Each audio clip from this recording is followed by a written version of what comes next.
सदाशिवसमारम्भां शङ्कराचार्यमध्यमाम् अस्मदाचार्यपर्यन्तां वन्दे गुरुपरम्पराम्। अज्ञानतिमिरान्धस्य ज्ञानाञ्जनशलाकया चक्षुरुन्मीलितं येन तस्मै श्रीगुरवे नमः। तस्मै श्रीगुरवे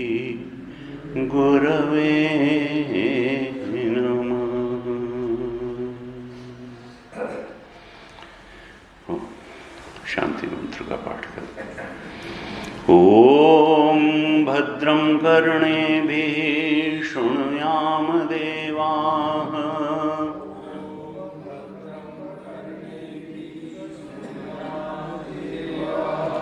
भद्रं पश्येमाक्षभिर्यजत्राः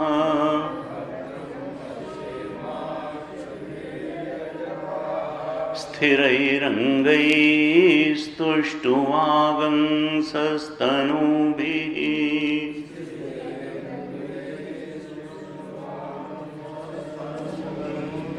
व्यशेम देवहितं यदायुः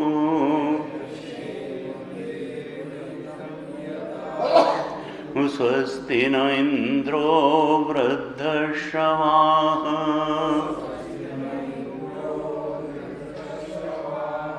स्वस्ति नः पूषा विश्ववेदाः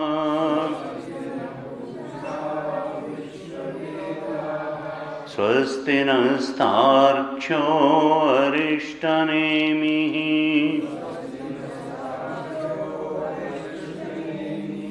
स्वस्ति नो बृहस्पतिर्दधातु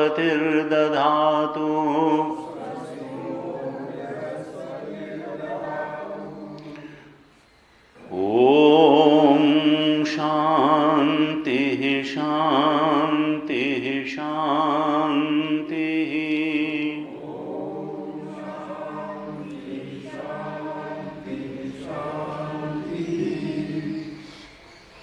शांति मंत्र पूरा पढ़ा या कुछ छूट गया? पूरा पढ़ा ना? ठीक, तो मंत्र का पाठ करेंगे और बीच की कारिकाओं का भी पाठ करेंगे। हरि ओम ओम इत्येतदक्षरमिदगं सर्वं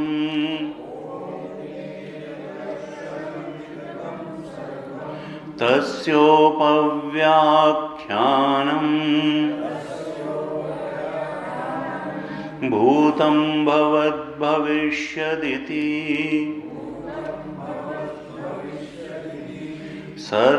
सर्वमोङ्कार एव यच्चान्यत्रिकालातीतं तदप्योङ्कार एव सर्वं हि एतद्ब्रह्म अयमात्मा ब्रह्म सोऽयमात्मा चतुष्पात् जागरितस्थानो बहिष्प्रज्ञः सप्तांग एकोनविंशतिमुखः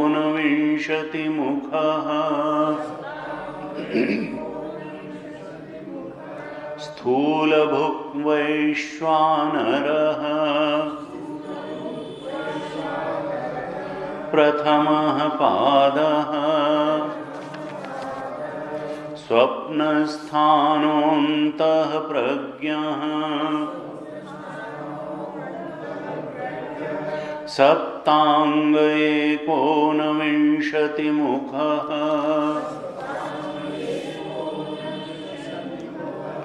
प्रविविक्तभुक्तैजसः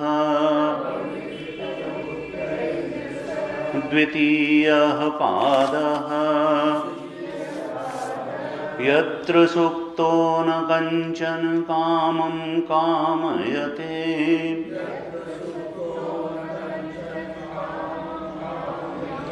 न कञ्चन स्वप्नं पश्यति तत्सुषुप्तं सुषुप्तस्थान एकीभूतः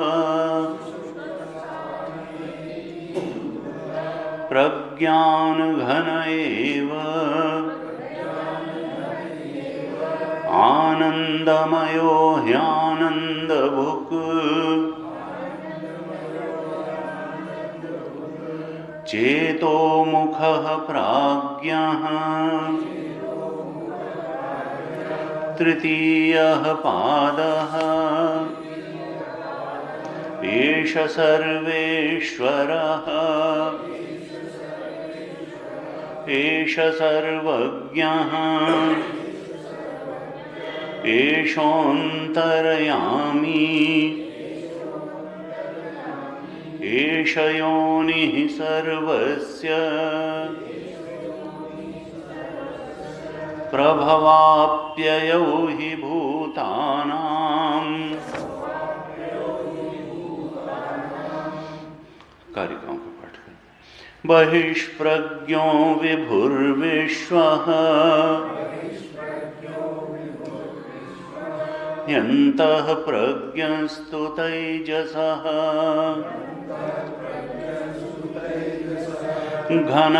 घनप्रज्ञस्तथा प्राज्ञः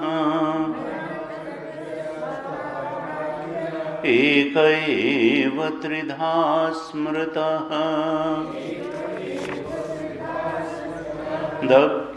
दक्षिणाक्षिमुखे विश्वः मनस्यन्तस्तु तैजसः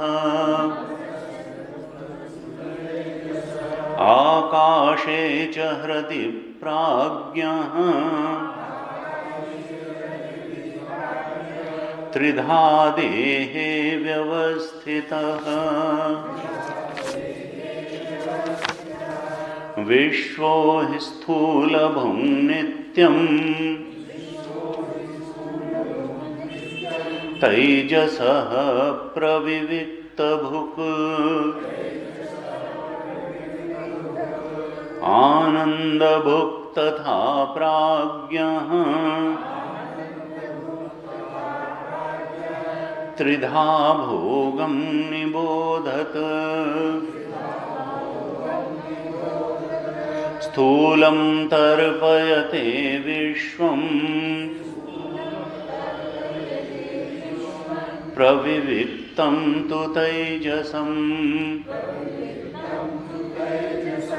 आनन्दश्च तथा प्राज्ञम् त्रिधा तृप्तिं निबोधत त्रिषु धामसु यद्भोज्यम् भोक्तायश्च प्रकीर्तितः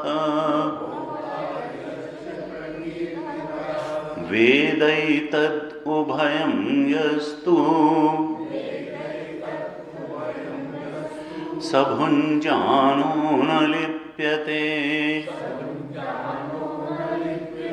प्रभवः सर्वभावानां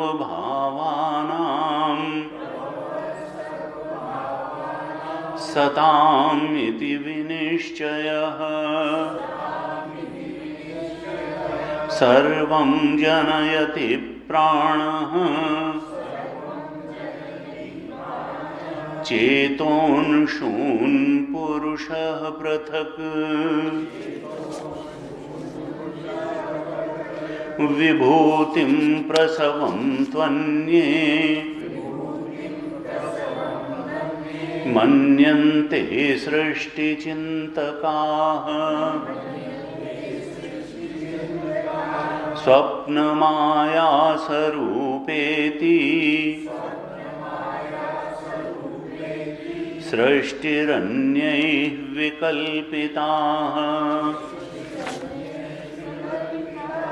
इच्छामात्रं प्रभोः सृष्टिः इति सृष्टौ विनिश्चिताः कालात् प्रसूतिं भूतानां मन्यन्ते कालचिन्तकाः भोगार्थं सृष्टिरित्यन्ये क्रीडार्थमिति चापरे देवस्यैष स्वभावोऽयम् आप्तकामस्य का स्पृहा। सातवें मंत्र का पाठ करेंगे। नान्तः प्रज्ञं न बहिष्प्रज्ञं न उभयतः प्रज्ञं न प्रज्ञानघनं न प्रज्ञं न अप्रज्ञं अदृष्टं अव्यवहार्यं अग्राह्यं अलक्षणं अचिन्त्यं अव्यपदेश्यम् एकात्मप्रत्ययसारं प्रपञ्चोपशमं शान्तं शिवमद्वैतं चतुर्थं मन्यन्ते स आत्मा स विज्ञेयः।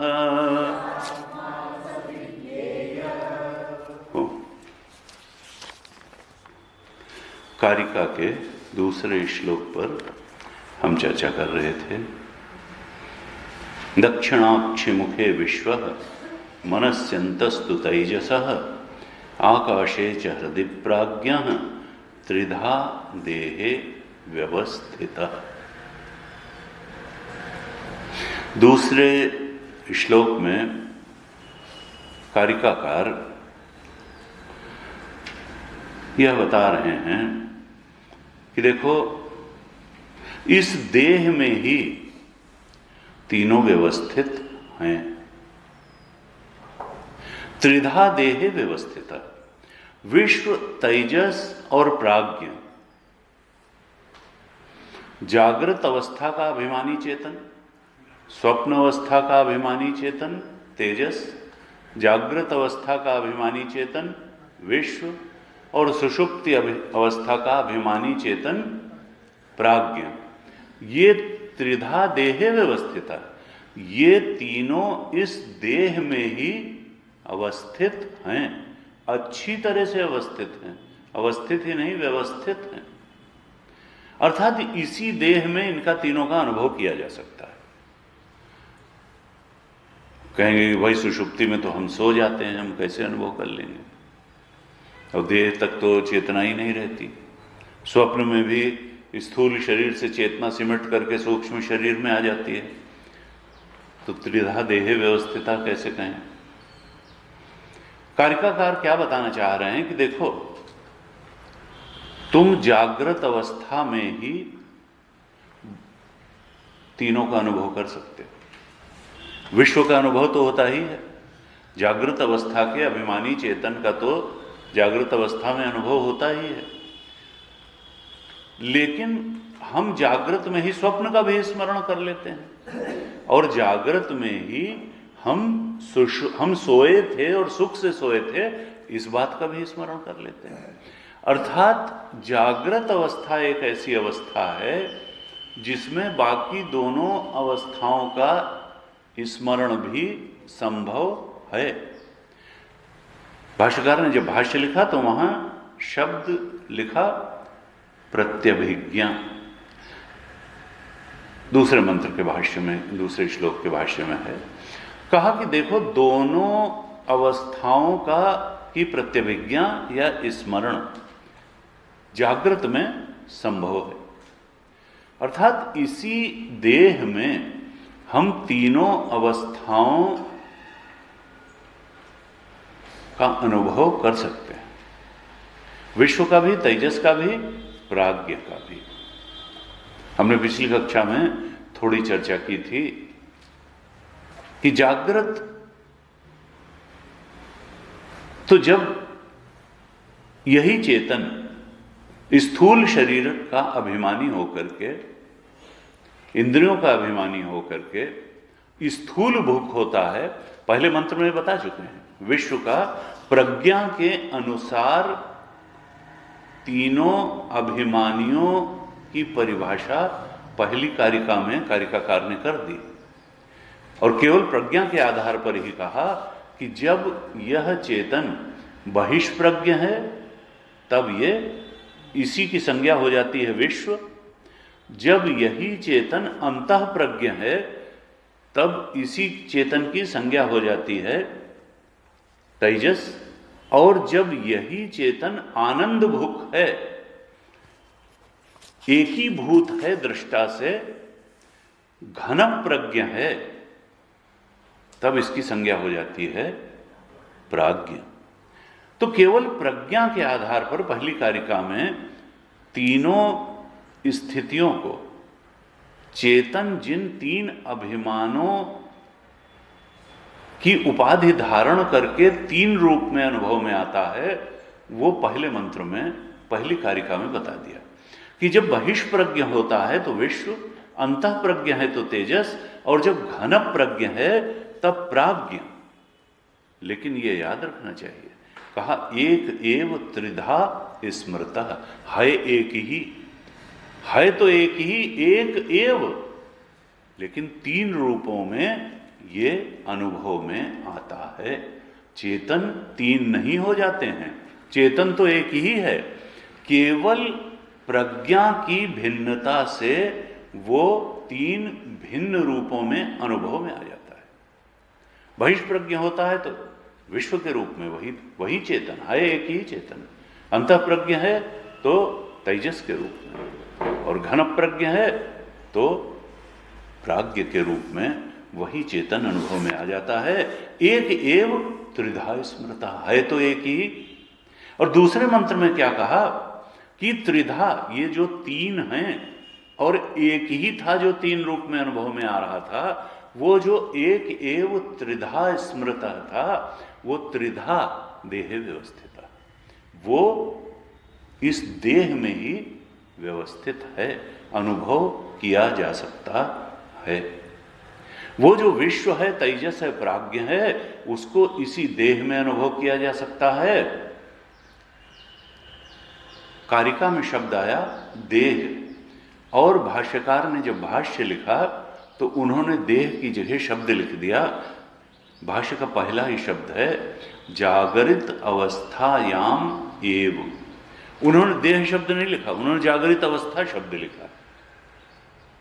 अर्थात भाष्यकार किधर इशारा कर रहे हैं कि देखो, तुम व्यष्टि और समष्टि में अंतर करके मत बैठ जाना कि व्यष्टि स्थूल शरीर के अभिमानी चेतन की बात हो रही है।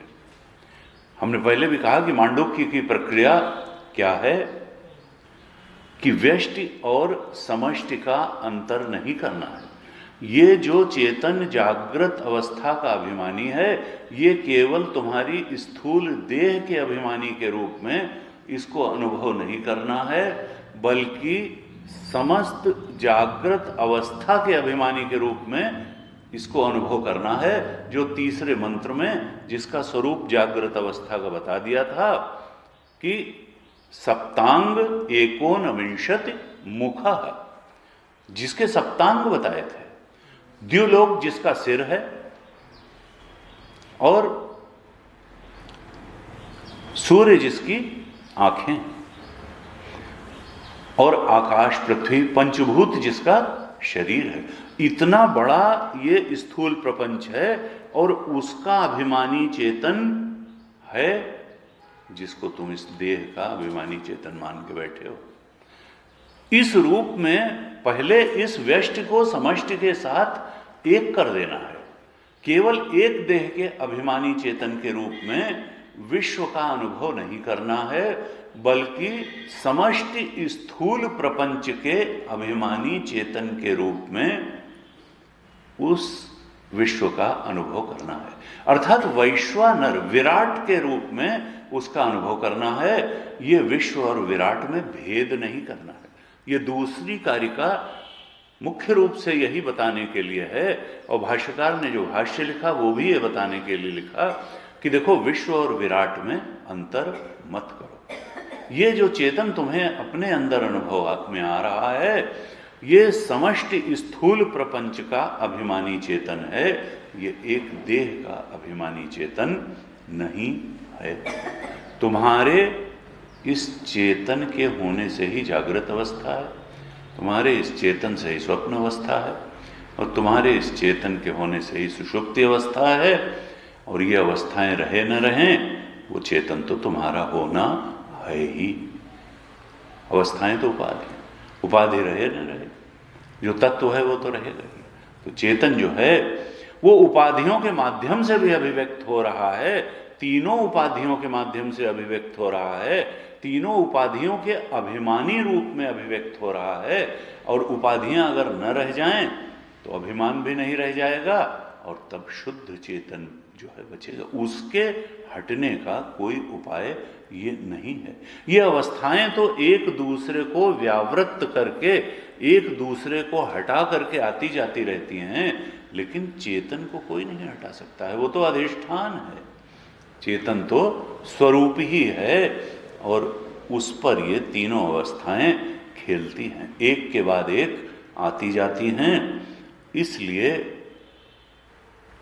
प्रक्रिया चाहे जो हो सकता है मुंडक उपनिषद की प्रक्रिया अलग हो, कठोपनिषद की प्रक्रिया अलग हो, तैत्तिरीय उपनिषद की प्रक्रिया अलग हो, गीता जी कुछ अलग ढंग से बताएं, मांडूक्य उपनिषद की प्रक्रिया थोड़ा अलग हो, लेकिन उन प्रक्रियाओं से जो लक्ष्य दिखाया जा रहा है, जिस लक्ष्य की प्राप्ति की बात की जा रही है, उन प्रक्रियाओं से गुजर करके जिस साध्य को पाना है वो साध्य एक है। मुंडक उपनिषद का भी साध्य वही है, तैत्तिरीय उपनिषद का साध्य भी वही है, और कठोपनिषद का साध्य भी वही है, और मांडूक्य उपनिषद का साध्य वही है, लक्ष्य वही है। और वो लक्ष्य क्या है? आत्मा, आत्मा का के सही स्वरूप का बोध। अयम आत्मा ब्रह्म।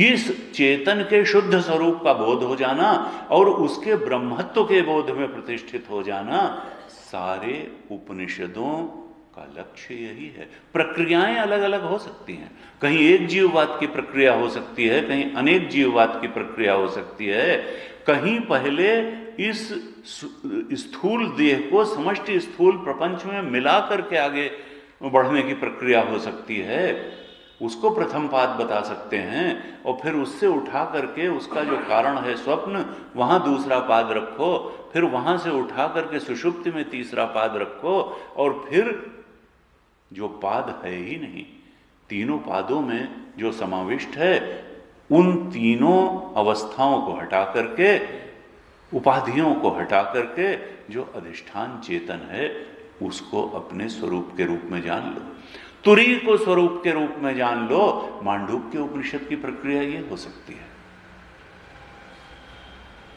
तैत्तिरीय की प्रक्रिया हो सकती है अनेक जीववाद की, गीता जी की प्रक्रिया अनेक जीववाद की हो सकती है कि नहीं, पहले तुम पदार्थ का शोधन करो, इस शरीर के अंतिम सत्य को जानो, ध्यान करो कि शुद्ध चेतन ही इस शरीर का अधिष्ठान है, और फिर तुम जगत और ईश्वर, जगत के अधिष्ठान को जानो, तत्पदार्थ का शोधन करो, और तब जानो कि जगत का अधिष्ठान भी वही शुद्ध चैतन्य है, और फिर दोनों को एक करो, तत्त्वम असि। हो सकता है वहां प्रक्रिया पहले इस एक जीव के सत्य के शोधन की हो, और फिर ईश्वर के सत्य के शोधन की हो, और फिर जीव और ईश्वर के एकत्व का प्रतिपादन हो। यहां स्थूल देह से समष्टि स्थूल की तरफ पहले बढ़ाया, फिर सूक्ष्म प्रपंच जो हमारा है, इससे समष्टि सूक्ष्म प्रपंच, फिर हमारी सुषुप्ति नहीं, कारण प्रपंच का, समष्टि कारण प्रपंच का अभिमानी चेतन, और फिर अवस्थाओं को हटा करके तुरीय में स्थापना। तो प्रक्रिया थोड़ी थोड़ी अलग है। एक सज्जन हमारे पास आया, उन्होंने कहा कि मैं एक जने के यहाँ गया था, स्वामी जी थे, अभी स्वामी बने, तो उन्होंने कहा कि भाई रामचरितमानस ठीक है, रामचरितमानस ठीक है, ये उपनिषद वगैरह जो है ये समझ में नहीं आता है, समझ में नहीं आता, तो ये उपनिषद जो है ठीक है, रामचरितमानस ठीक है। हमने कहा भाई देखो, हमें ये लगता है कि लोग पूरा जोर लगा लेते हैं कि कहीं उपनिषद समझ में ना आ जाए, पूरा जोर लगा लेते हैं इस बात के लिए, सारी कला बुद्धि की भिड़ा देते हैं कि देखो उपनिषद समझ में नहीं आना चाहिए। उपनिषद को समझना कठिन नहीं है, वो समझना ही नहीं चाहते। देखो मकान, हमने कहा कि देखो मकान बनाना बहुत कठिन काम होता है, ये लाओ वो लाओ वो लाओ, आर्किटेक्ट बुलाओ, इंजीनियर बुलाओ, मिस्त्री बुलाओ। मकान तोड़ने में जो है कौन सी बड़ी भारी इंटेलिजेंस की जरूरत है? मकान बनाने में इंटेलिजेंस की जरूरत है, मकान तोड़ने में तो साधारण मजदूर आदमी भी मकान तोड़ देगा, उसमें कोई बहुत बुद्धिमानी की जरूरत नहीं है। और उपनिषद मकान तोड़ना सिखाता है, मकान बनाना नहीं सिखाता। मकान तो तुमने बहुत बना रखे हैं, जिन्हें क्या क्या मकान बनाए हुए हैं, जिन्हें क्या क्या धारणाएं बनाई हुई हैं, जिन्हें क्या क्या वासनाएं लेकर के बैठे हो, जिन्हें क्या क्या इच्छाएं हैं, और उन इच्छाओं की पूर्ति के लिए तुमने हजार तिकड़म बुद्धि से लगा करके जिन्हें क्या क्या तुम कर लेते हो। ये तो केवल त्याग की बात कर रहा है, केवल छोड़ने की बात कर रहा है। लेकिन अगर समझ में आ जाएगा तो छोड़ना पड़ जाएगा। इसलिए कहो कि उपनिषद हमको समझ में नहीं आता। हमने फिर विचार किया, हमने कहा कि भाई देखा जाए तो वो एक बहुत बड़े सत्य पर भी पहुंच गए हैं, और असल में उपनिषद भी वही कहता है जो वो सब कह रहे हैं। उपनिषद कोई दूसरी बात नहीं कहता, उपनिषद भी यही कह रहा है कि तुम इस बुद्धि से आत्म तत्व को समझ नहीं पाओगे। बुद्धि से संसार को समझा जा सकता है, बुद्धि से आत्मा को नहीं समझा जा सकता, क्योंकि आत्मा तो बुद्धि का भी अधिष्ठान है। गीता जी में साफ कहा, इंद्रियाणि प्राण्याहुः इंद्रियेभ्यः परम मना मनसस्तु परा बुद्धि यो बुद्धे परतस्तु सा। जो बुद्धि के भी परे है वो तुम्हारा अपना आत्मा है। तो जो बुद्धि के भी परे है उसको तुम बुद्धि से कहां से समझ लोगे? इसलिए ये निष्कर्ष तो ठीक है कि उपनिषद का जो प्रतिपाद्य विषय है आत्म तत्व वो समझ में नहीं आता है। और वो तो उपनिषद भी कहता है कि भाई आत्म तत्व को तुम बुद्धि से नहीं समझ पाओगे, क्योंकि वो बुद्धि के परे की चीज है। बुद्धि संसार के विषयों को समझने की है, इंद्रिय गम्य विषयों के लिए ज्यादा ज्यादा मानसिक अनुभूतियों सुख दुख को समझने की चीज है। बुद्धि आत्मा को समझने के लिए प्रॉपर इक्विपमेंट उपयुक्त कारण ही नहीं है। हाँ, बुद्धि का साक्षी होकर के आत्म स्वरूप के बोध में प्रतिष्ठित अवश्य हुआ जा सकता है। बुद्धि से डिस्टेंस बना करके बुद्धि वृत्तियों का साक्षी होकर के तुम अपने ही अंदर उस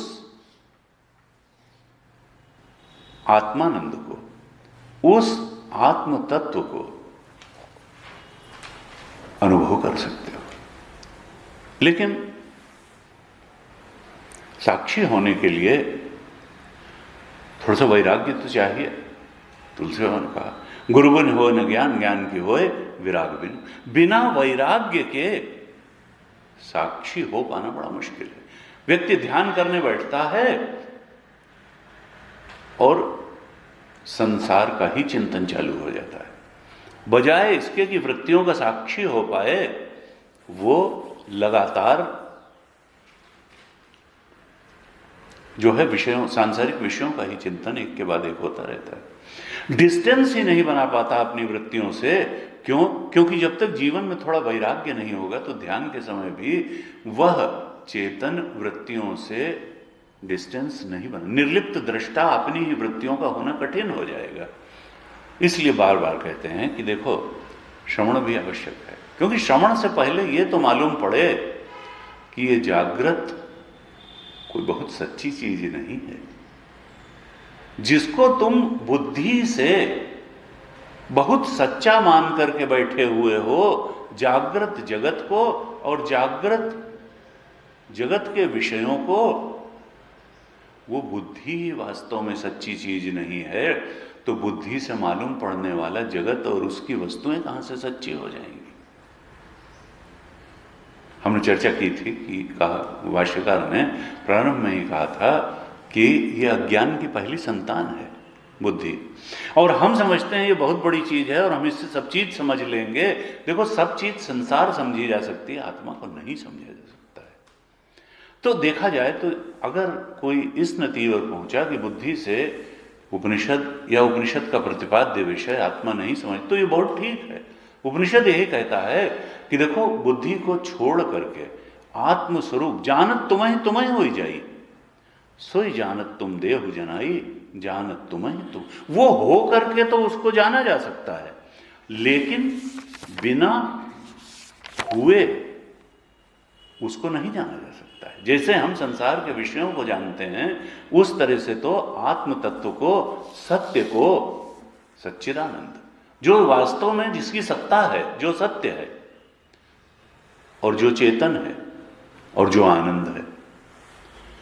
इसलिए कहा कि देखो निधिध्यासन और ध्यान में थोड़ा सा अंतर है कि जब हम श्रवण करते हैं तो उससे पहले इस बात का निश्चय तो बुद्धि में हो सकता है कि देखो सत्ता अगर है तो आत्म तत्व की है। सत्ता का मतलब वही है जो त्रिकालेति तिष्ठति, जो सच्चा है,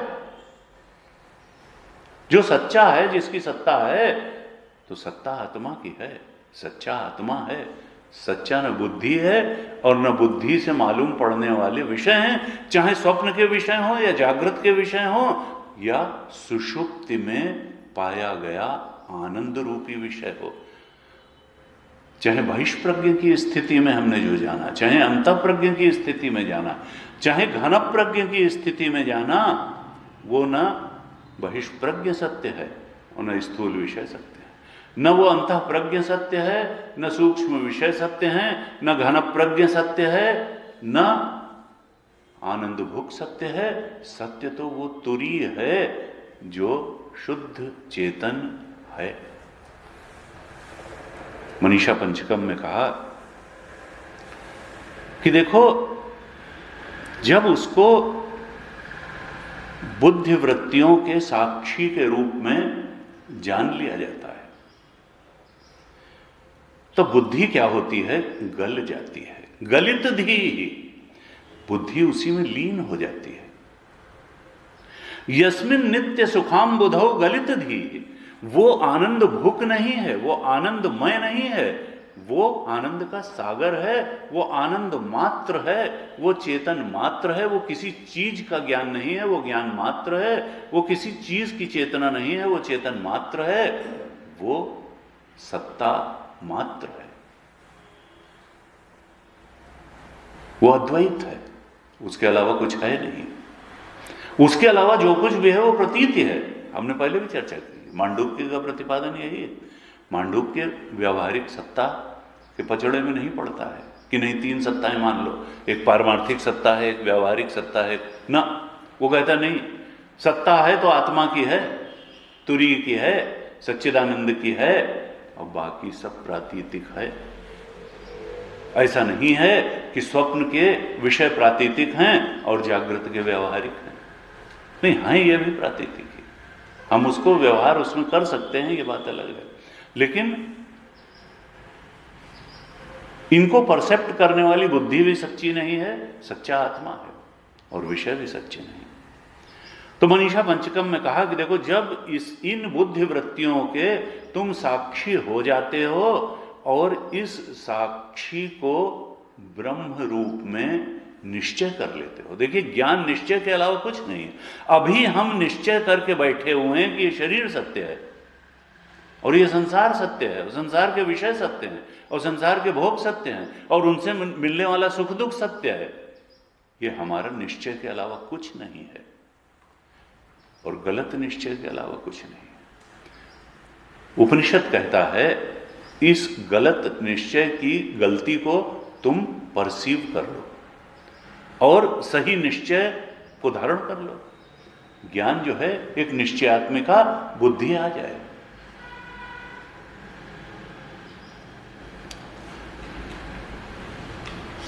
जब स्वकाले सत्यवत भाति प्रबोधे सद असद भवेत। सपना भी और सपने के विषय, सपने के सुख दुख, सपने के शत्रु मित्र, सपने की परिस्थितियां बिल्कुल सच्ची सच्ची लगती हैं। स्वकाले सत्यवत भाति, और जागने के बाद प्रबोधे सत असत, वो सत असत हो जाता है। तो आत्मा में जागरण के बाद इस जागृत अवस्था की सृष्टि की स्थिति भी वैसी ही हो जाएगी, और इसको हम जागृत में ही अनुभव भी कर सकते हैं। ऐसा लगता है कि ये टूटेगी ही नहीं, ये जागृत अवस्था नहीं खूब जाएगी। युधिष्ठिर ने यही कहा। यक्ष ने कहा, पूछा कि संसार का सबसे बड़ा आश्चर्य क्या है? तो युधिष्ठिर ने कहा कि रोज रोज हम लोगों को इस दुनिया से जाते हुए देखते हैं, लेकिन यहाँ हर व्यक्ति इस तरह से जीता है कि जैसे हम हमेशा यहीं रहने वाले हैं। इस तरह से वो सोचता ही नहीं किस कमाई को करने में लगता है। किसी जयललिता ने की 700-750 जोड़ी जूते, 1250 किलो चांदी, पता नहीं कितने किलो सोना, 12,000 साड़ियाँ, 7 गाड़ियाँ, कितने कंपनीज में शेयर, और समझ में नहीं आ रहा कि वारिस कौन है। और बस 68 साल की उम्र में अब क्या अब सब माल धरा रह जाएगा जब लाद चलेगा, बन जा रहा। अब सवाल यह है कि इसीलिए गीता कहती हैं, गीता जी ने कहा कि भाई कुछ ऐसी कमाई करो जो साथ में जाए। चलो मुक्ति के स्तर तक न भी पहुंच पाओ तो इतनी कमाई तो कर लो कि जो अगले जन्म में तुमको या तो सद्गृहस्थों के घर में उत्पन्न करा दे या योगियों के कुल में तुम्हारा जन्म हो जाए। तत्र तम बुद्धि संयोगम लभते पौर्वदेहिकम। कम से कम अपनी जो अंदर की संपत्ति है, जिसकी हमने पिछली कक्षा में चर्चा की थी कि ब्राह्मण की संपत्ति क्या है, एकता समता असंगता च, इसी को वित्त मानते हैं विद्वान लोग, पंडित लोग एकता समता असंगता को ही वित्त मानते हैं, क्योंकि ये जाने वाला है। जो शम दम उपरति, जिनको साधन चतुष्टय में षठ संपत्ति कहा गया, उसमें एक में भी जूता गाड़ी मकान का नाम नहीं है। वो क्या है, वो तो सब क्वालिटीज है माइंड की। शम दम उपरति श्रद्धा तितिक्षा समाधान। तो कहा कि भाई देखो, थोड़ा अपने कर्म को ठीक रखो, ऐसा ना हो कि ये सब तो बहुत ज्यादा कर लिया और सत्कर्म के नाम पर जैन सरस्वती को अरेस्ट करा लिया। बताइए, शंकर इतने अच्छे संत और कहते हैं केवल शंकर नेत्रालय के ऊपर कुछ टसल हो गई। और दिवाली के एक दिन पहले रात में जब साधु लोग अपनी साधना तपस्या, तो उस दिन जो है पता चला जैन सरस्वती जेल में है दंड लिए हुए, और वहां पे साधुओं में भी झगड़ा कि अब उनको संन्यास छोड़ देना चाहिए क्योंकि जेल में रहते हुए दंड के नियमों का पालन नहीं हो सकता। कैसा कैसा जो है ये है। और व्यक्ति सोचता ही नहीं है कि एक दिन अब शंकर नेत्रालय भी मिल गया होता तो क्या होता, जैसे और चीज रखी हुई वैसे वो भी रखा होता। तो ये जो है कहते हैं कि देखो, ये बुद्धि बड़ी विचित्र चीज है।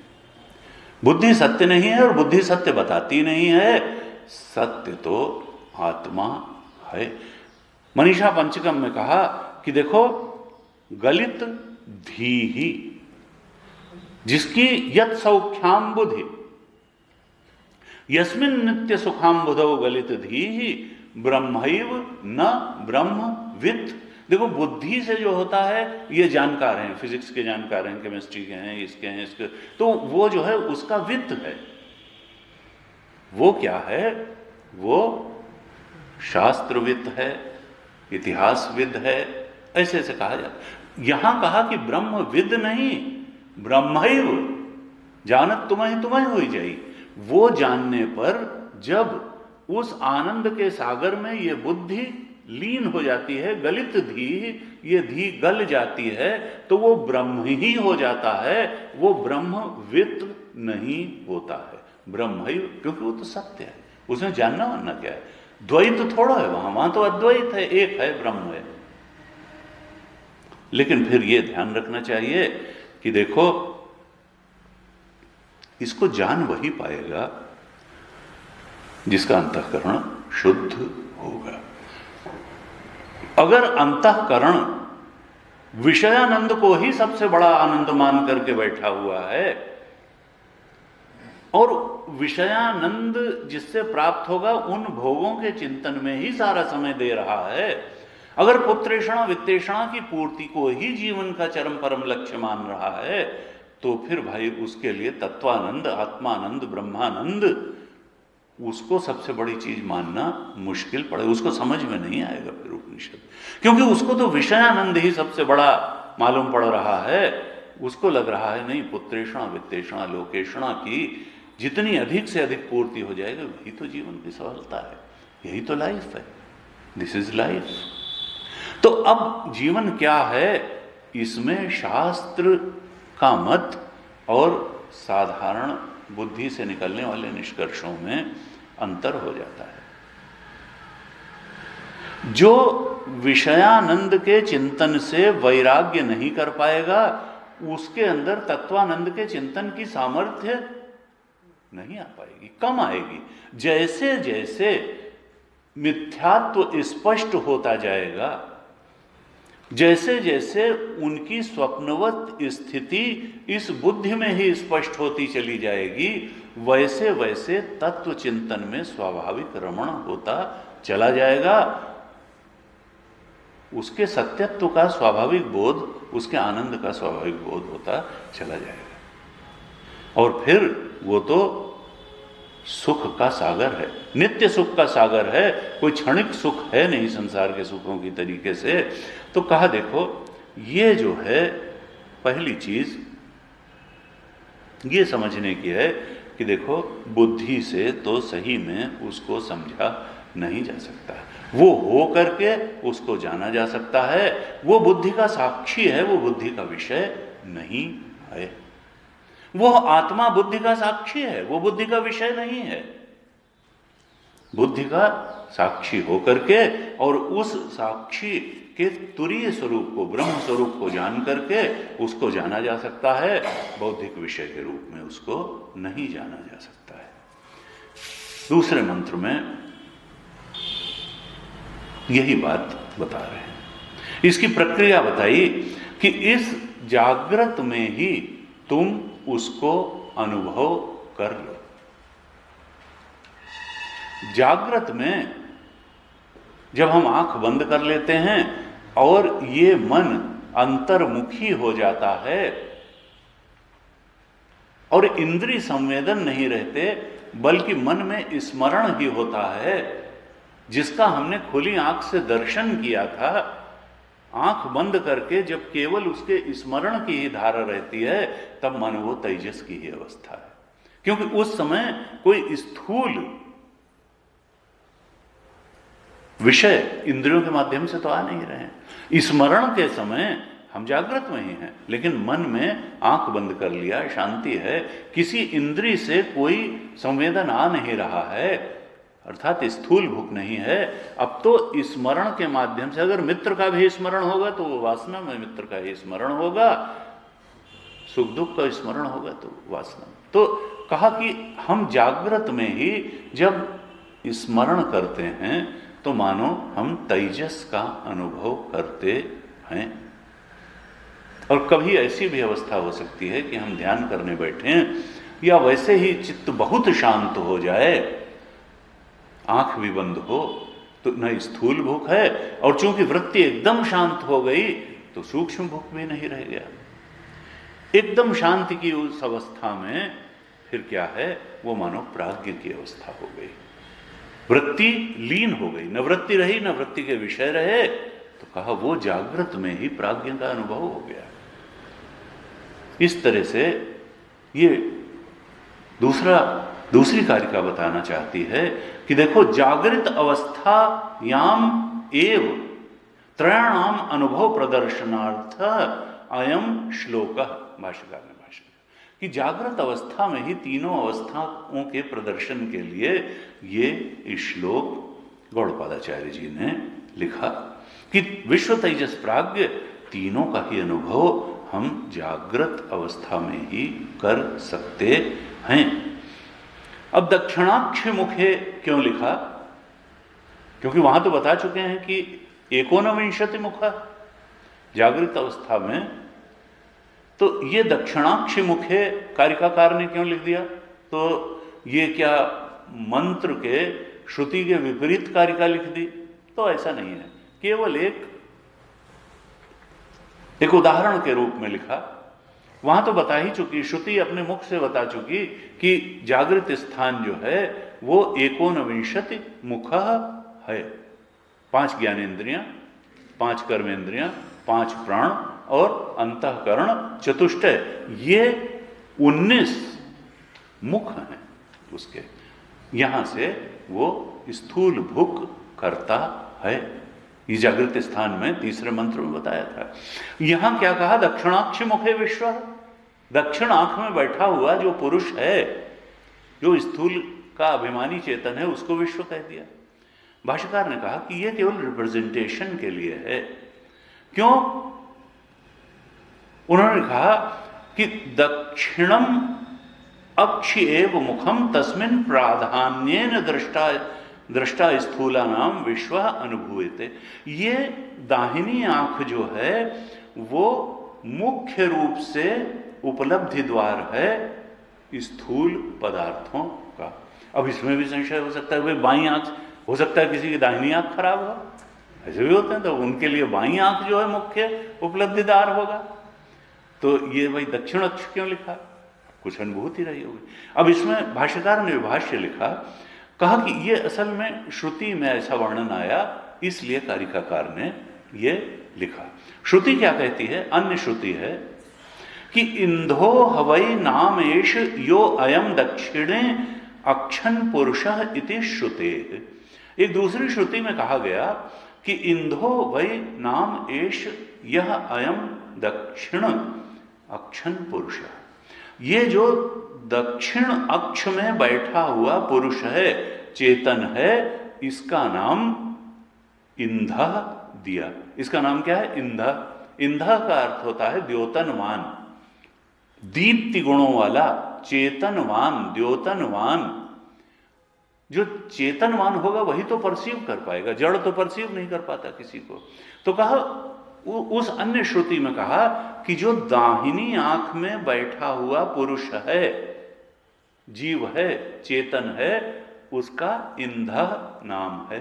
तो वहां दाहिनी आंख शब्द आया दूसरी श्रुति में।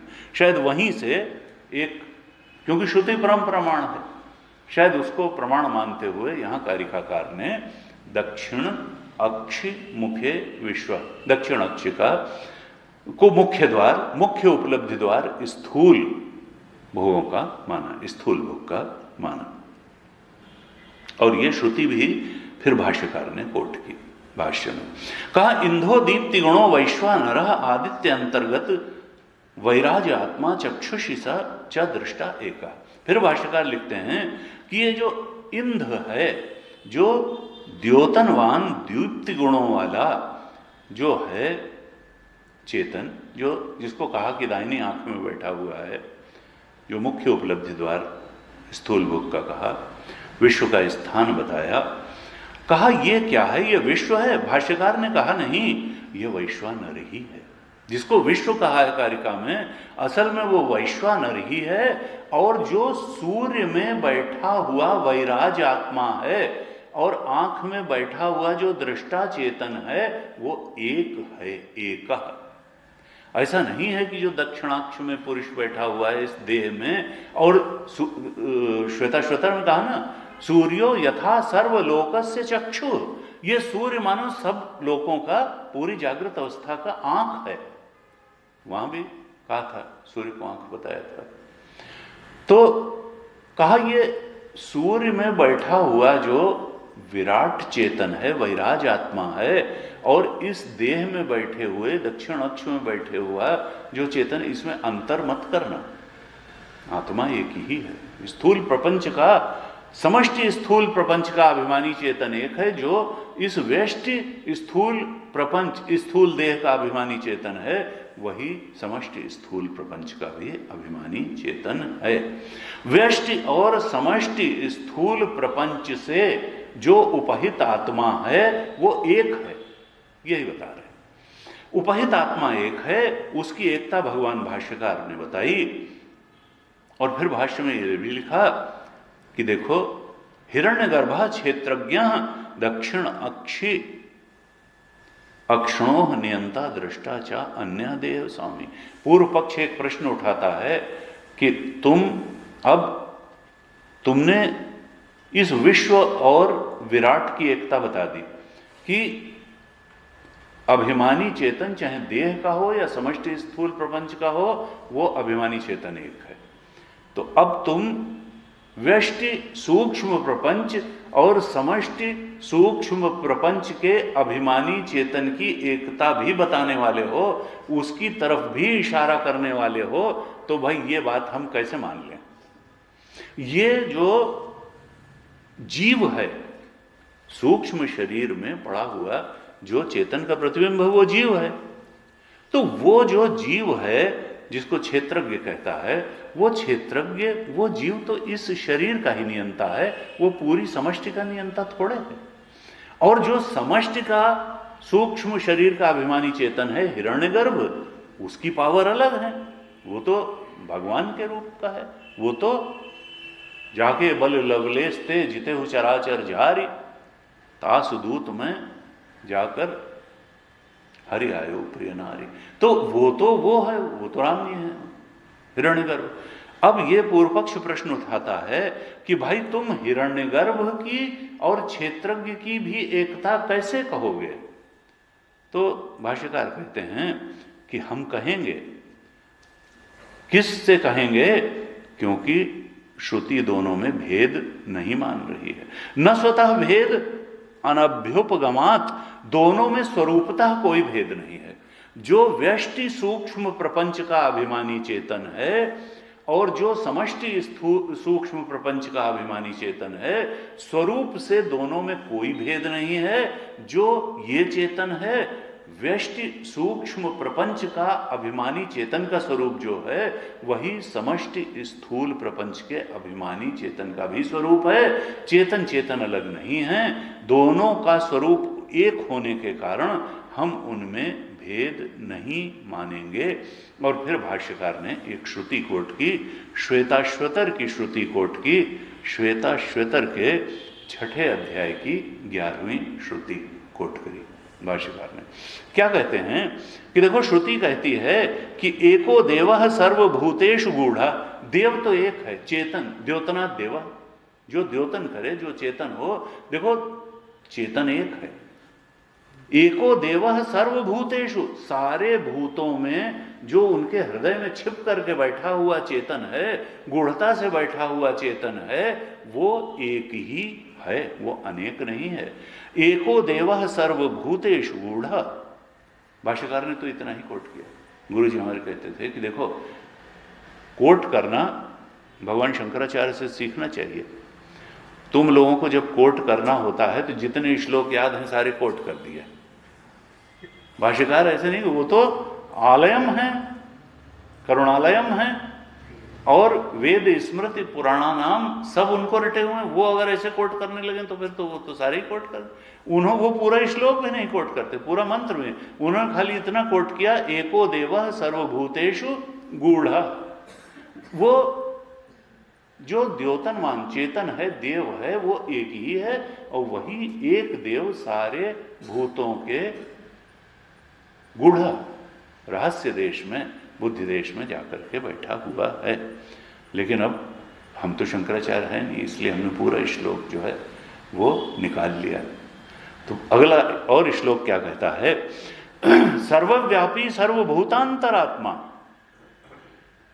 वो जो एक देव है, जो सर्वभूतेषु गूढ़ा है, वो कैसा है, सर्वव्यापी है और सर्वभूतांतरात्मा है। वही सर्वव्यापक, वो केवल तुम्हारे हृदय में बैठा हुआ चेतन नहीं है, वो सर्वव्यापी है और सारे भूतों की ही अंतरात्मा है, केवल तुम्हारी ही अंतरात्मा नहीं है, तुम्हारे बुद्धि में कैद चेतन नहीं है, वही चेतन सारे भूतों की अंतरात्मा है और वो सर्वव्यापी है। और कहा कर्माध्यक्ष, वही कर्म फलदाता भी है, वही कर्माध्यक्ष है और वही सर्वभूताधिवास भी है, वही सारे भूतों का अधिष्ठान भी है, सबस्ट्रेटम भी है। इस सारी सृष्टि का, तीनों अवस्थाओं का अधिष्ठान वही है, सर्वभूताधिवास। और कहा साक्षी, वही साक्षी भी है, जिसको तुम बुद्धिवृत्तियों के साक्षी के रूप में अनुभव करते हो, वो वही एको देवः सर्वभूतेषु गूढ़ा है, वही साक्षी है, वही चेतन है, चेता,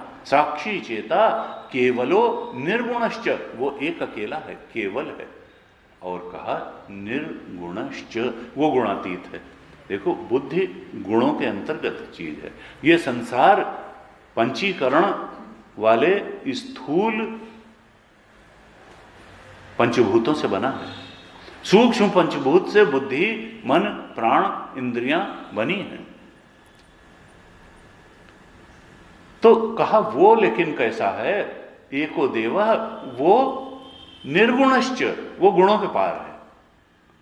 गुण ब्रह्माश्रय माया, माया त्रिगुणात्मिका है, लेकिन माया कैसी है, माया तो ब्रह्माश्रया है।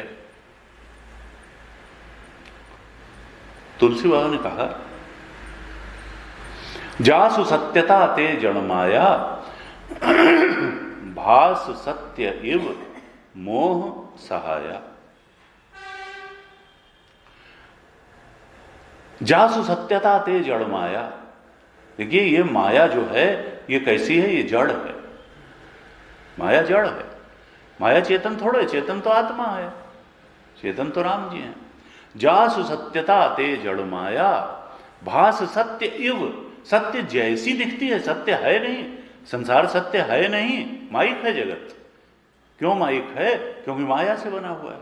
माया का मतलब क्या है? त्रिगुण, त्रिगुणात्मिका माया है। ये माया से बना हुआ जगत है। ये पंचीकरण के बाद स्थूल भूतों से बना हुआ जगत है। हमारा देह भी स्थूल पंचभूत से बना है, और हमारी जो प्राण और कर्मेंद्रियां हैं ये सूक्ष्म रजोगुण से बनी है। बुद्धि और ज्ञानेंद्रियां, मन, ये सूक्ष्म सतोगुण से बनी है। लेकिन ये है सब गुणों का ही खेल, चाहे सतोगुण का है या रजोगुण का है या तमोगुण का है, सूक्ष्म भूत का है या पंचीकृत स्थूल भूत का है तो माइक ही। लेकिन ये माया भी सत्य क्यों लगती है? ये जगत सत्य क्यों लगता है? ये स्थूल देह सत्य क्यों लगती है? ये इंद्रियां सत्य क्यों लगती हैं? ये मन सत्य क्यों लगता है? ये बुद्धि सत्य क्यों लगती है? कहा जासु सत्यता, ये तो है तो जड़। जासु सत्यता, उन राम जी, वो हिरण्यगर्भ, वो हमारा शुद्ध चेतन चूंकि अधिष्ठान के रूप में बैठा हुआ है, तो ये सत्य इव लगता है, सत्य जैसा लगने। जासु सत्यता ते जड़ माया, उस तुरीय के कारण ये तीनों अवस्थाएं भी सत्य लगने लगती हैं। जासु सत्यता ते जड़ माया, भास सत्य इव मोह सहाया। किसको लगती है सत्य? कोई ऐसा भी है जिसको सत्य नहीं लगेंगी है? कहा देखो, जिसके अंदर ये सत्य क्या, जब है नहीं तो लगती क्यों है सत्य? अगर सत्य नहीं है तो सत्य न लगे। कहा ये सत्य लगती है मोह सहाया। मोह की सहायता के कारण ये झूठी चीज यत् सत्वादि अमृषैव भाति सकलम रज्जौ यथा अहेर ब्रह्म, बालखंड के प्रारंभ में। है तो मृषा, झूठा, लेकिन उसके सत्व के कारण, उसकी सत्ता के कारण ये अमृषा, गैर झूठ लगती है। तो कहा किसको लगती है? कहा मोह सहाया, जिसके अंदर मोह बैठा हुआ है। मोह का मतलब क्या है? अज्ञान, अविद्या। जिसकी बुद्धि में अज्ञान बैठा हुआ है उसी को यह सत्य लगेगी। अगर बुद्धि से अज्ञान मोह का निवारण हो जाए तो इसकी असलियत खुल जाएगी और यह सत्य नहीं लगेगी।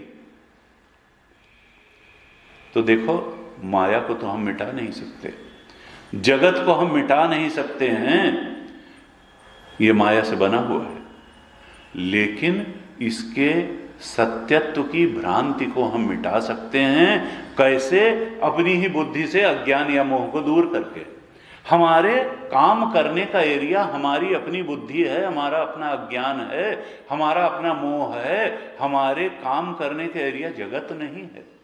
जगत हम नहीं मिटा पाएंगे, क्योंकि दैवी है शा गुणमयी मम माया दुरत्या। देखो, वो तो भगवान की माया है। हम अपना अज्ञान मिटा सकते हैं, हम भगवान की माया को नहीं मिटा सकते हैं। भगवान ने कहा वो तो मम माया दुरत्या है। भगवान की माया को मिटाना जीव के बस की बात नहीं है। ये जगत ऐसा ही रहेगा।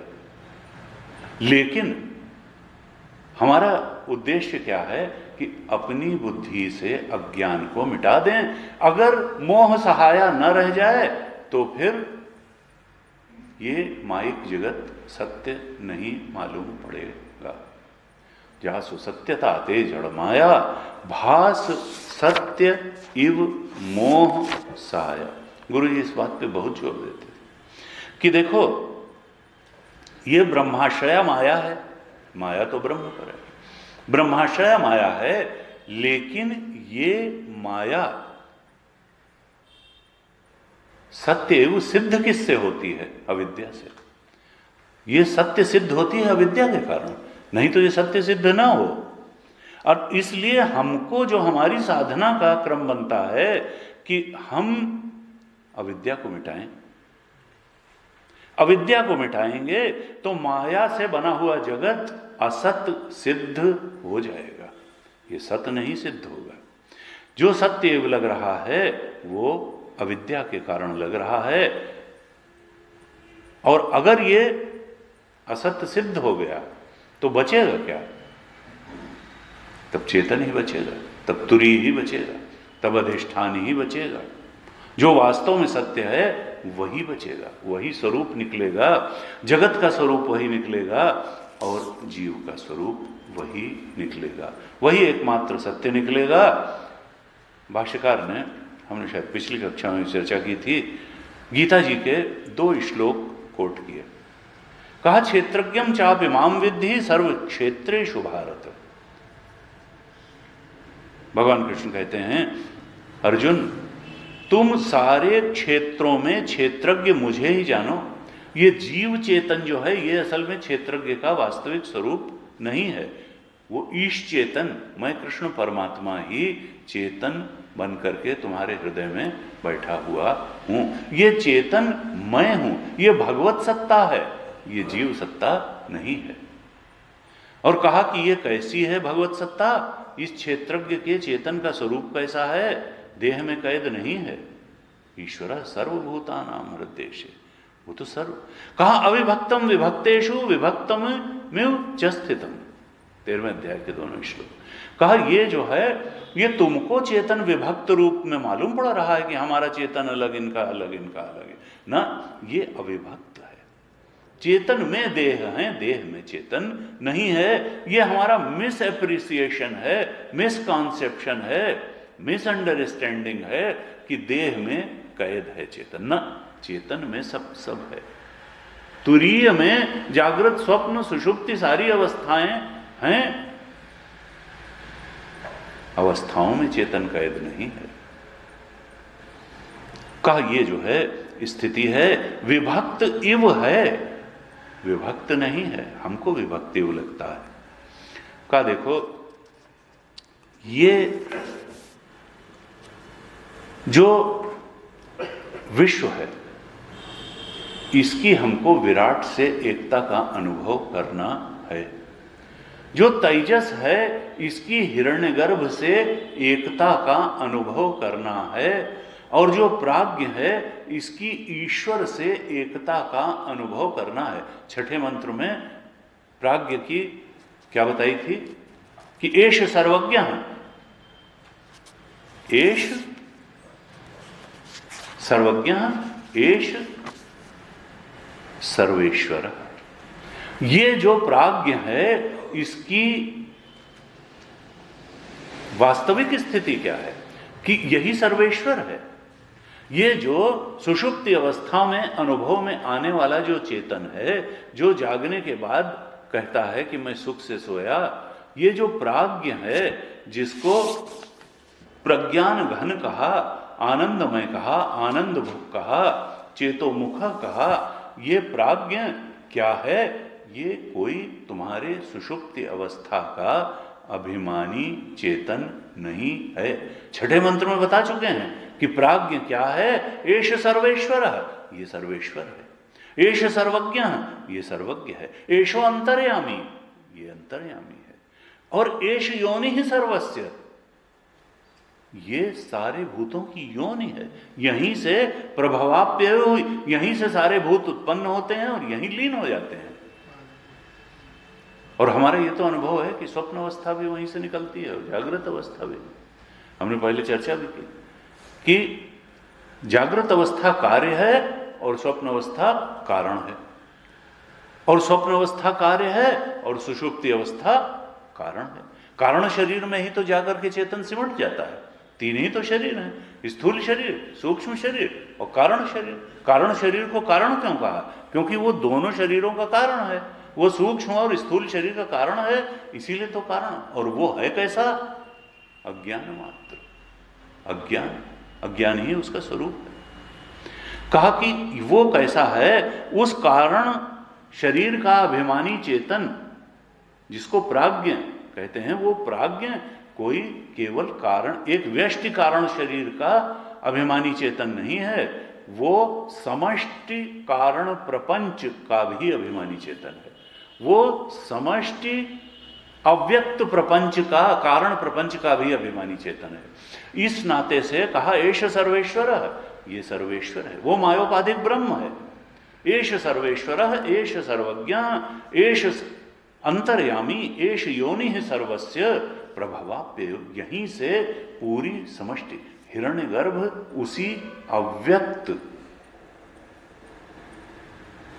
ईश्वर, अव्यक्त की उपाधि वाला माया की उपाधि वाला जो ब्रह्म है, वहीं से हिरण्यगर्भ निकला। हिरण्यगर्भ से ही विराट निकला, विराट से ही फिर अहंकार और पंच सूक्ष्म भूत और महाभूत निकल करके सृष्टि हुई। कहा वहीं से प्रभयाप्यो ही भूतानाम एष योनि सर्वस्य सर्वस्य एष सर्वेश्वर एष सर्वज्ञ। इस प्रकार से ये दूसरे मंत्र में कारिकाकार क्या बताना चाह रहे हैं कि देखो, एकत्व के बोध में प्रतिष्ठित हो, विश्व और विराट के एकत्व का बोध करो, तेजस और हिरण्यगर्भ के एकत्व के बोध में प्रतिष्ठित हो, और प्राज्ञ और ईश्वर के एकत्व के बोध में प्रतिष्ठित हो जाओ। ये जो एकता की बात है, ये व्यष्टि और समष्टि प्रपंच का भेद करके मत बैठो। ये व्यष्टि और समष्टि तुम्हारी अनुभूति का भेद है। चेतन के लिए व्यष्टि और समष्टि का कोई भेद नहीं होता। चेतन तो चेतन है, वो समष्टि का भी अधिष्ठान है, वो व्यष्टि का भी अधिष्ठान है। इसलिए उसको एकत्व अवस्थाओं में एकत्व के बोध के साथ तब उसके अधिष्ठान की ओर बढ़ो। कहा कि थोड़ा सा तीसरे मंत्र में क्या कहा, भाष्यकार ने दूसरे मंत्र पर तो बहुत लंबा भाष्य लिखा, पूरा पढ़ेंगे तो कई कक्षाएं लग जाएंगी। मुख्य रूप की जो बातें हमने बता दी, बाद में कुछ बातें होंगी तो और बता देंगे। और तीसरे और चौथे मंत्र पे उन्होंने भाष्य ही नहीं लिखा।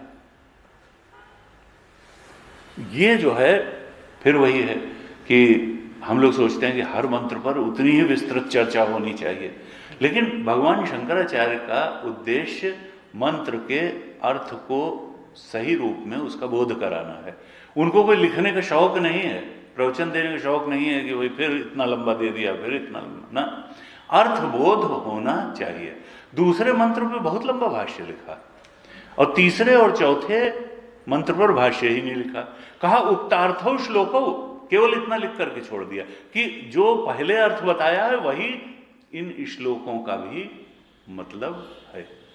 तीसरे चौथे श्लोक का क्या मतलब है हम तो देख ही ले, मतलब भगवान भाष्यकार ने तो मान लिया कि हम लोग जान जाएंगे, लेकिन हमें तो देखना पड़ेगा। तीसरी कारिका क्या कहती है, विश्व ही स्थूल भिन्न नित्यम तेजसः प्रविविक्त भुक् आनंद भुक् तथा प्राज्ञ त्रिधा भोगम निबोधत। तीसरी कारिका में कहते हैं कि जो विश्व है वो स्थूल भूख है, नित्य ही स्थूल भूख है, यानी सदा स्थूल पदार्थों, स्थूल विषयों का ही भोग करने वाला है विश्व। यानी चेतन जब स्थूल भूख होता है तब वो विश्व संज्ञा से अभिहित किया जाता है। चेतन को विश्व संज्ञा कब मिलती है, जब वो स्थूल भोगों का भोक्ता बनता है, तब उसी चेतन की संज्ञा विश्व दी जाती है। सदा ही जो विश्व है वो नित्य ही स्थूल भूख है। विश्वो ही स्थूल भुंग नित्यम, वह जागृत अवस्था का अभिमानी चेतन विश्व वो सदा स्थूल भूख है। और तेजसः प्रविविक्त भुक्, जो तेजस है, यहां भोग के आधार पर तीनों का भेद बता रहे हैं। देखिए पहले मंत्र में प्रज्ञा के आधार पर तीनों का भेद बताया था। विश्व की त्रिधा एक एव त्रिधा स्मृता, लेकिन वहां बहिष्प्रज्ञ, अंतःप्रज्ञ और घन प्रज्ञ, प्रज्ञा का आधार लेकर के पहली कारिका में विश्व तेजस और प्राज्ञ का भेद कारिकाकार ने बताया था। यहां पर तीसरे मंत्र में भोग का आधार लेकर के तीनों में भेद बता रहे हैं कि जब स्थूल भोग होगा वही चेतन, तब उसको विश्व कहेंगे। जब प्रविविक्त भुक होगा, अर्थात सूक्ष्म भुक होगा, तब उसी चेतन को तेजस कहेंगे। जब सूक्ष्म वासनामय भोग वाला ही वो होगा, सूक्ष्म भोग वाला होगा, वासनामय भोग वाला होगा, तब उस भोग को करने का जो अभिमानी चेतन है उस वो तेजस शब्द वाच्य होगा, उसको तेजस शब्द से कहा जाएगा। और जब वही चेतन आनंद भुक होगा तब उसको प्राज्ञ कहा जाएगा। आनंद भुक तथा प्राज्ञ है। जब वही चेतन, और इसमें नित्यम जोड़ लेना है, नित्यम तेजस के साथ भी जोड़ना है, प्राज्ञ के साथ भी जोड़ना है। जो विश्व है वो सदा ही नित्य ही स्थूल भोग वाला है, जो तेजस है वो सदा ही वासना में सूक्ष्म भोगों वाला है, और जो प्राज्ञ है वो सदा ही आनंद भुक है। आनंद भुक है, वो सदा ही आनंद रूप भोग को भोगने वाला है। इस तरह से भोग में भेद के आधार पर उस चेतन को ही तीन संज्ञाएं दे दी जाती हैं, विश्व, तेजस और प्राज्ञ। भोग के भेद के आधार पर चेतन में, लेकिन ये आरोपित है, चेतन तो एक एव त्रिधा स्मृता है, वो तो एक ही है। लेकिन भोग पर दृष्टि जाने से, भोग से तादात्म्य होने से, भोग में भेद होने से वो भोग ही चेतन में भेद का हेतु बन जाते हैं। जैसे वहां प्रज्ञा चेतन में भोग का, प्रज्ञा जो है चेतन में भेद का हेतु बनी थी पहली कारिका में, वैसे ही यहां भोग उसी चेतन में भेद का हेतु बन गया तीसरी कारिका में। और उसकी संज्ञा विश्व, तेजस, प्राज्ञ हो गई। है चेतन एक एव त्रिधा। कहा त्रिधा भोगम निबोधत। ये तीन तरह का भोग, ये भोग बदलने से चेतन की संज्ञा बदल जाती है। ये तीन तरह का भोग जो है, इनमें जब बदलाव आता है तो चेतन की संज्ञा बदल जाती है। तो तीसरे मंत्र में भोग के भेद से चेतन में भेद हो जाता है, ये बताया। चौथी कारिका में क्या बता रहे हैं, इसका भी अर्थ देख लें कि जैसे पहली कारिका में प्रज्ञा के भेद से चेतन में भेद बताया, तीसरी कारिका में भोग के भेद से चेतन में भेद बताया, चौथी कारिका में तृप्ति के भेद से चेतन में भेद बता रहे हैं कि देखो तृप्ति भी तीन तरीके की होती है, और तृप्ति के भेद होने से चेतन में भेद अनुभव में आने लगता है, जबकि चेतन है एक। तृप्ति में भेद होने से भी चेतन की संज्ञाएं बदलती हैं। कहा स्थूल की तृप्ति अलग तरह से होती है, और सूक्ष्म चेतन की तृप्ति अलग तरह से होती है। सूक्ष्म के अभिमानी की चेतन की तृप्ति का तरीका अलग है, स्थूल के अभिमानी चेतन की तृप्ति का तरीका अलग है, और कारण के अभिमानी चेतन की तृप्ति का तरीका अलग है। ये तृप्ति के तरीकों में अलगाव से भी चेतन को अलग तीन संज्ञाएं मिल जाती हैं। अब ये जो विश्व, तेजस और प्राज्ञ, सूक्ष्म, स्थूल, सूक्ष्म और कारण का जो अभिमानी चेतन है, कहा स्थूलम तर्पयते विश्वम, जो विश्व है इसको स्थूल भोगों से ही तृप्ति होती है। और जो तेजस है प्रविविक्तम, तो तेजस, ये तेजस को सूक्ष्म भोगों से ही तृप्ति मिलती है। अगर जागृत अवस्था में कोई सपने वाला लड्डू दे दे तो कहां से तृप्ति होगी? तुलसी बाबा ने लिखा, मन मोदकहीं की भूख मिटाई। अरे भाई, मन में जो लड्डू होते हैं तो उससे किसी की भूख मिटती है? मन मोदकहीं की भूख मिटाई।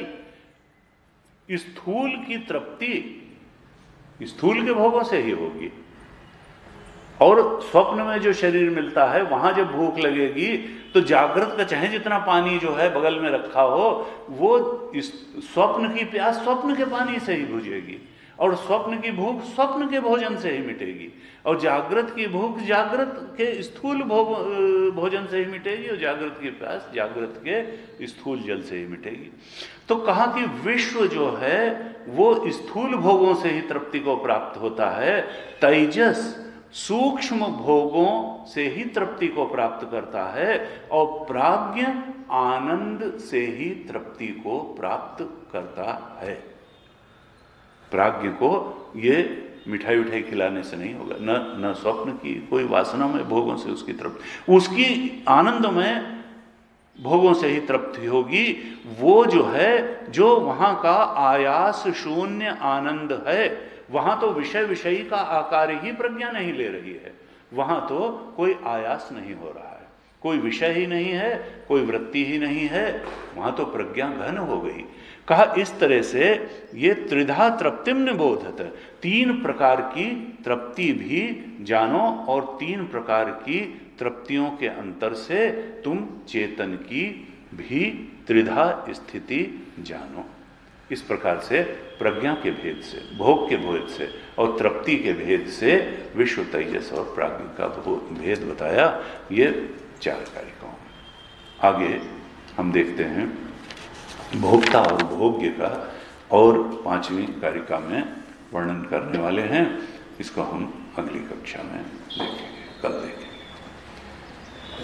कल जो है, कल गीता जयंती है और तपोवन जयंती भी है। तपोवन जी महाराज जो हमारे परम गुरु थे, उनकी भी जयंती है और गीता जयंती भी है। तो हम लोग कल जो है इसी समय 8 से 9:30 के बीच में फिर ये गीता जयंती, तपोवन जयंती मनाएंगे।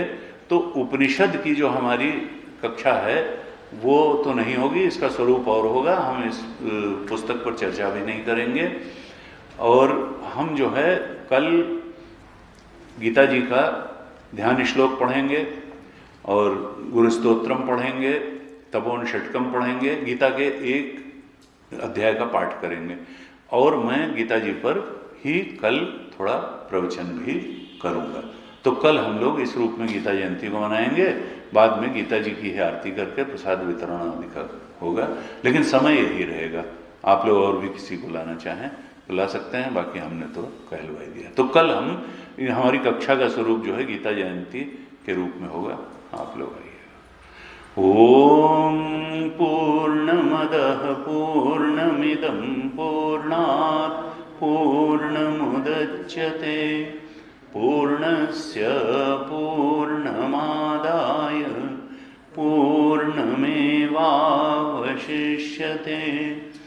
ओम शांति शांति शांति। हरि ओम। श्री गुरुभ्यो नमः। हरि ओम।